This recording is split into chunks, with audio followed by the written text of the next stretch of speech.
ఇక కర్కాటక రాశి వారి యొక్క ఫలితాలు అయితే ఈ వారం మీ గోచార గ్రహగతులు చూసుకున్నట్లయితే కనుక మిశ్రమ ఫలితాలు కనపడుతున్నాయి. ముఖ్యంగా విదేశీ ప్రయత్నాలన్నీ కూడా సఫలీకృతం అవుతాయి. నిరుద్యోగులకి శుభవార్త వినే అవకాశం కనపడుతోంది.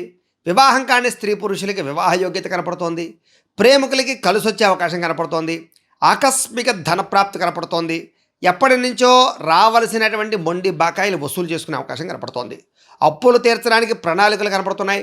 సంచలనాత్మకమైనటువంటి నిర్ణయాలు తీసుకుని ఉన్నతమైన స్థాయికి వెళ్ళేటటువంటి అవకాశాలు ఈ వారం బాగా కనపడుతున్నాయి. క్రయ విక్రయాలలో లాభాలు కనపడుతున్నాయి కాబట్టి భూములు కానీ, గృహాలు కానీ, యంత్ర పరికరాలు కానీ, సెల్ ఫోన్లు కానీ, ఎలక్ట్రానిక్ గ్యాడ్జెట్స్ కానీ కొనుగోలు చేయడం, అమ్మడం మీకు కలిసి వస్తుంది. వాహనాలు మార్చడం కానీ లేదా ఎక్స్చేంజ్ చేయడం కానీ మీకు బాగా అనుకూలంగానే ఈ వారం కనపడుతుందని చెప్పొచ్చు. ఆర్థిక పరిస్థితి మెరుగుపడుతుంది. ఉన్నతమైనటువంటి భావాలతో అందరినీ ఆకట్టుకోగలుగుతారు. ఇంట్లో ఉండేటటువంటి ఏదైనా గొడవ కానీ, సమస్య కానీ, వివాదం కానీ పరిష్కారం అయ్యే పరిస్థితి కనపడుతోంది.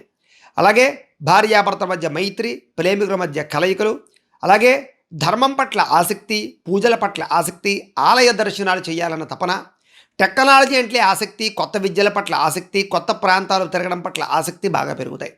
అలాగే ప్రస్తుత పరిస్థితుల్ని లేదా భవిష్యత్తుని అంచనా వేసుకోగలగడము, భవిష్యత్తులో ఎటువంటి పరిణామాల వల్ల మన జీవితంలో గొప్ప స్థాయికి వెళ్తామో అర్థం చేసుకోవడము,